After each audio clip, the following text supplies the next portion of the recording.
আসসালামু আলাইকুম প্রিয় দর্শক, আইনের বার্তা অফিসিয়াল চ্যানেলের পক্ষ থেকে আপনাকে স্বাগতম।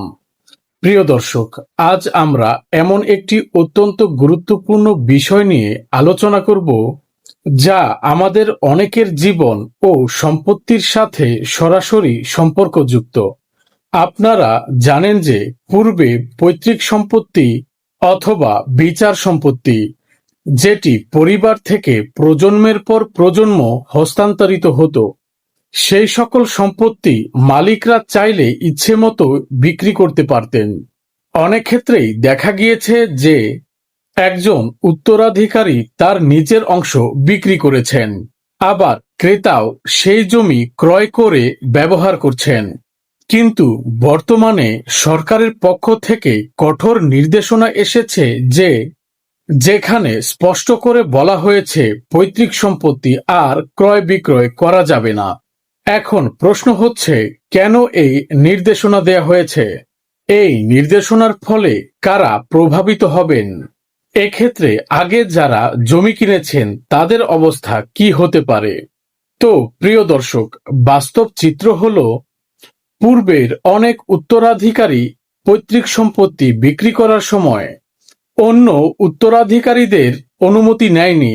এতে করে পরিবারের দ্বন্দ্ব বা পারিবারিক দ্বন্দ্ব, মামলা মোকদ্দমা এবং দীর্ঘদিন ধরে আদালতে ঝুলে থাকার মতো নানান ধরনের সমস্যার সৃষ্টি হয়েছে। বিশেষ করে গ্রাম অঞ্চলে এবং শহর অঞ্চলেও এই ধরনের সম্পত্তি নিয়ে বিরোধের কারণে হাজার হাজার মামলা এখনো নিষ্পত্তির অপেক্ষায় রয়েছে। এছাড়া দেখা গিয়েছে যে কিছু অসাধু ক্রেতা বা দালালরা একজন অথবা দুইজন উত্তরাধিকারীদের সম্মতিতে সম্পত্তি কিনে নিয়ে অন্য উত্তরাধিকারীদের সে সম্পত্তি থেকে বঞ্চিত করেছেন।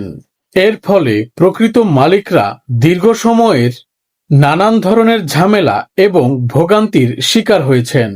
এজন্য সরকার বলেছেন, পৈতৃক সম্পত্তি পরিবার ও বংশের সকল সদস্যের অধিকারভুক্ত। কেবলমাত্র একজনের একার সিদ্ধান্তেই এই সকল সম্পত্তি বিক্রয় করা যাবে না। প্রজন্ম থেকে প্রজন্ম এই সকল সম্পত্তি পরিবারে সংরক্ষিত থাকবে, যাতে কেউ কোনোভাবে প্রতারিত না হয় এবং অহেতুক ভোগান্তির সৃষ্টি না হয়। তাই বলা হয়েছে যে যারা পূর্বে পৈতৃক সম্পত্তি বিক্রি করেছেন এবং সেই সাথে যারা এই ধরনের সম্পত্তি ক্রয় করেছেন, তাদের জন্য এখন আবার নতুন করে জটিলতা সৃষ্টি হয়েছে। কারণ এই নতুন নির্দেশনার ফলে তাদের মালিকানা নিয়ে নতুন সন্দেহ তৈরি হয়েছে। তো প্রিয় দর্শক, এখন আমরা জানব পৈতৃক সম্পত্তির সংজ্ঞা সম্পর্কে। পৈতৃক সম্পত্তি এমন এক ধরনের সম্পদ যা পূর্বপুরুষের কাছ থেকে বর্তমানে উত্তরাধিকার সূত্রে চলে এসেছে। এ সম্পত্তি কোনো একজনের একক সম্পত্তি নয়, এটি হচ্ছে উত্তরাধিকারীদের যৌথ সম্পত্তি। এবার জানব বিক্রি না করার মূল কারণ।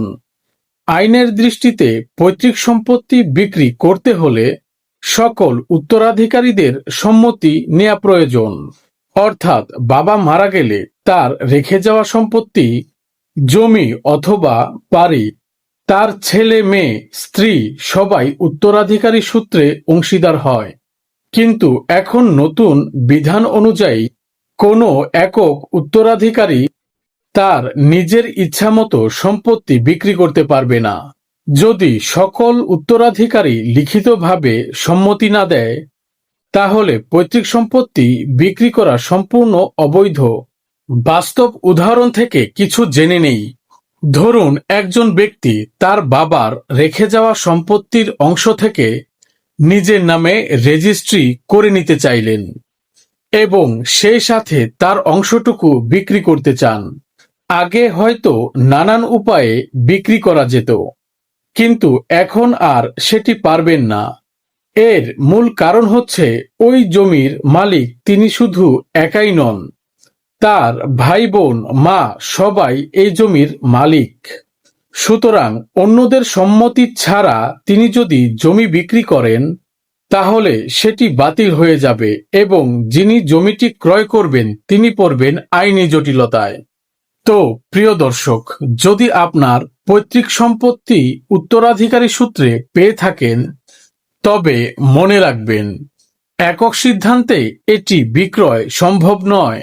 সবার লিখিত সম্মতি থাকলেই কেবল বৈধ উপায়ে আপনি বিক্রি করতে পারবেন। এতে করে পারিবারিক শান্তি এবং ন্যায্য অধিকার আদায় হবে।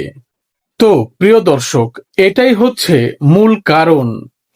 সকল উত্তরাধিকারীর লিখিত সম্মতি ছাড়া আপনি কোনোভাবেই পৈতৃক সম্পত্তি বিক্রি করতে পারবেন না। প্রিয় দর্শক, আশা করছি আজকের এই বিস্তারিত আলোচনার মাধ্যমে আপনি একটি স্পষ্ট ধারণা পেয়েছেন। প্রিয় দর্শক, ভিডিওটি ভালো লাগলে লাইক, শেয়ার ও সাবস্ক্রাইব করতে ভুলবেন না।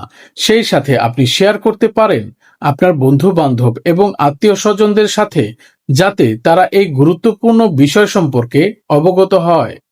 ভূমি সংক্রান্ত এমন গুরুত্বপূর্ণ তথ্য পেতে আমাদের আইনের বার্তা অফিসিয়াল চ্যানেলটি সাবস্ক্রাইব করে পাশেই থাকুন। সেই সাথে আপনি কমেন্টের মাধ্যমে আপনার মূল্যবান মতামত এবং আপনার সমস্যার কথা আমাদের জানাতে পারেন। আজকের মতো এ পর্যন্তই। দেখা হবে পরবর্তী ভিডিওতে। ততক্ষণ ভালো থাকুন, সুস্থ থাকুন এবং নিরাপদে থাকুন। আল্লাহ হাফেজ।